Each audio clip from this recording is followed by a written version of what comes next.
जिंदगी जज्बात नहीं होती, दोस्ती मोहताज नहीं होती, कुछ तो ख्याल आया इस खुदा को, वरना इस सिस्टम के माध्यम से आपसे मुलाकात नहीं होती, मुलाकात नहीं होती। दोस्तों, संजय अनुपम का प्यार भरा नमस्कार।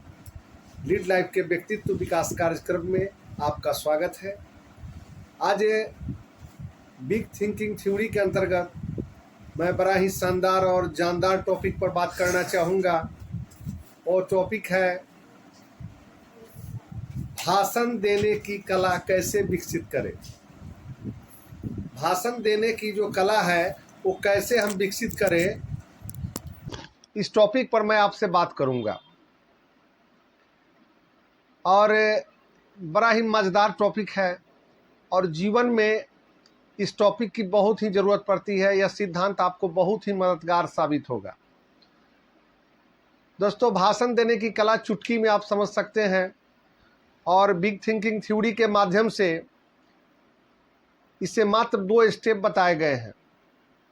पहला स्टेप है कि जिस सब्जेक्ट पर आप बोलने जा रहे हैं, जिस विषय पर आप बोलने जा रहे हैं, उसका ज्ञान आप सबसे पहले अर्जित करें। दुनिया में कोई भी कंसेप्ट भारी नहीं होता, कोई भी कंसेप्ट हल्का नहीं होता। जिस विषय को आप अगर ज़्यादा जानते हैं तो आपके लिए हल्का है, जिस विषय को आप कम जानते हैं आपके लिए भारी है, जिस विषय को आप समझते नहीं, रुचि नहीं लेते, वो सब्जेक्ट आपके लिए घृणा का पात्र बन जाता है, आप उसमें एकदम ही रुचि नहीं लेते हैं। लेकिन जैसे ही आप अपनी रुचि को बदलेंगे, धीरे धीरे उसकी जानकारी अगर आप लेना शुरू करते हैं, धीरे धीरे धीरे आपके जो परसेंटेज हैं वो बढ़ने लग जाते हैं। और मित्र, जो आपकी कमजोरी थी उसे आप ताकत बना लेते हैं, तो आपका ज्ञान जो है उस क्षेत्र का वह विकसित हो जाता है। और जो ज्ञान कल तक 10% 20% था, परसेंटेज बढ़ते बढ़ते आपको 100% का ज्ञान हो गया और उस सब्जेक्ट के आप धनी बन जाते हैं, उस सब्जेक्ट के आप टीचर बन जाते हैं, उस सब्जेक्ट के आप ज्ञानी बन जाते हैं। तो मित्रों, सबसे पहली चीज है कि जिस चीज में आप जाना चाहते हैं, जिस क्षेत्र को चुनना चाहते हैं, जिस विषय से आप प्यार करना चाहते हैं, जिस विषय पर आप रिसर्च करना चाहते हैं, उस विषय का संपूर्ण ज्ञान पहला स्टेप है।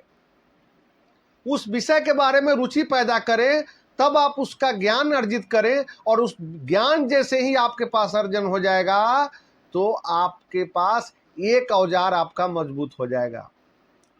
मित्र, जैसे हम लोग कोई बहुत बड़ा कार्यक्रम करते हैं तो कार्यक्रम की सबसे पहले हम रूपरेखा तैयार करते हैं और उसका नॉलेज लेते हैं, ज्ञान लेते हैं। किसी भी चीज के क्षेत्र में आप इसे आजमाएंगे, आपके दैनिक कार्य में भी यह सिद्धांत बड़ा मददगार साबित होता है। इसलिए आप सबसे पहले जिस सब्जेक्ट को आप बोलने जा रहे हैं, जिस सब्जेक्ट को आप करने जा रहे हैं, उस सब्जेक्ट का संपूर्ण ज्ञान सबसे पहले अर्जित करें। और दूसरा स्टेप है दूसरे लोगों को बताने की इच्छा।